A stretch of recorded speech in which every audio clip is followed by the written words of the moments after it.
All right, hey, I'm Ryan Squanda here with Josh Dahl. We're the men's basketball reporters for the State News. We're here in St. Louis to take in the first weekend of the NCAA Tournament. Michigan State is scheduled to play Middle Tennessee tomorrow at 2:45 p.m. at the Scott Trade Center. Josh, who do you think is the person to watch maybe in this game, or what's it going to take for Michigan State to get past Middle Tennessee tomorrow? Well, I think the number one thing they're going to have to do is they're going to have to slow down Middle Tennessee's best player, Giddy Potts. You know, he is the only three-point shooter in the country that shoots better than Bryn Forbes. He shoots over 50% from behind the arc, and he's not afraid to shoot from anywhere. He'll pull up from 30 feet, NBA range. He doesn't care. And Michigan State's going to have to do a really good job of closing out on him, getting people out on him, not going underneath screens.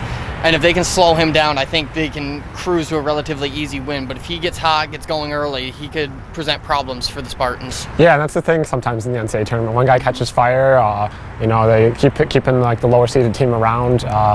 And that's something Michigan State's going to have to watch for, because, like the neutral crowd maybe will start rooting for like that lesser team.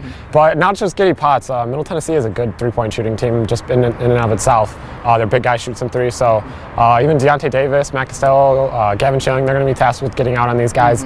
But it was kind of funny earlier today. Like they were like kind of joking about this. The media asked Bryn Forbes, Matt Costello, Denzel Valentine, who they think the best three-point shooter they've ever seen is. And they all said Bryn Forbes. Bryn Forbes kind of like shied away from it, said I can't answer that question. But something beyond that, if Michigan State's able to get past Middle Tennessee tomorrow, how far do you ultimately see them being able to go in this tournament? I think they have a very favorable bracket. They have a potential second-round matchup with either Dayton or Syracuse. If that ends up being Syracuse plays the 2-3 zone. Three-point shooting kills the zone.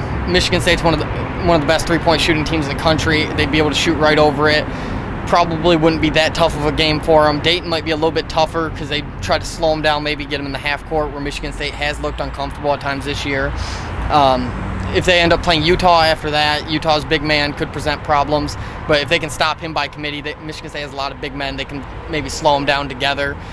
And then a potential another matchup in the Elite Eight with Virginia. That'd be something everybody wants to see. Virginia's offense, again, not the greatest. Their defense, though, one of the best in the country. I think Michigan State's offense would be a bit too much for Virginia's defense, or Virginia's offense to keep up with. And, I think Michigan State can realistically move on to the Final Four, possibly a national championship with this team. This team is on a mission, like we've said, all season long, like they've said all season long. The Sweet 16, Elite 8, Final Four.